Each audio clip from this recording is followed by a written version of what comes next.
Shelling, रुकावटें और तशद्दुद के बावजूद कप्तान की अदालत में पेशी। तोशाखाना में अदालत ने इमरान खान के वारंट गिरफ्तारी मनसूख कर दिए। फर्द जुर्म की कार्रवाई मौखर, अगली समाअत 30 मार्च को होगी। इमरान खान अदालत में हाजिरी लगवाकर वापस रवाना, रात को जमान पार्क पहुंचेंगे। अदालत ने गेट पर हाजिरी लगाने का कहा। जज ने रिमार्क्स दिए, हम चाहते हैं ट्रायल पुरअमन तरीके से आगे बढ़े। बाहर जो हो रहा है अफसोसनाक है।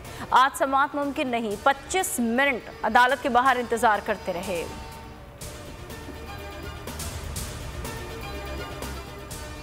पुलिस ने इमरान खान की हाजिरी की फाइल गायब कर दी। एसएसपी ने अदालत में बयान दिया, पथराव से जख्मी हुआ हूँ, शेलिंग के दौरान फाइल कहीं गुम हो गई, मुझे 10 मिनट दें, दस्तावेज ढूंढ कर लाता हूँ।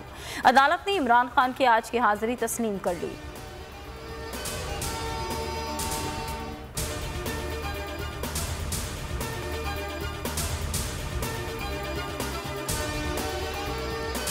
सुप्रीम कोर्ट के मंसूर अली शाह साहब जस्टिस एक ऑर्डर पास किया उनकी बेंच, और उस ऑर्डर के अंदर उन्होंने बड़ा क्लियर बता दिया कि जी बरियत की जो दरखास्तें हैं वो कब कब लगेंगी।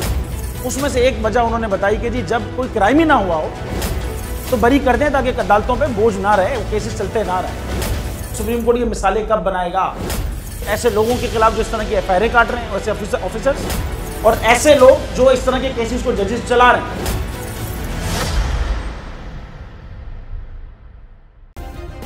सब्सक्राइब करें और बेल दबाएं ताकि कोई खबर रह न जाए।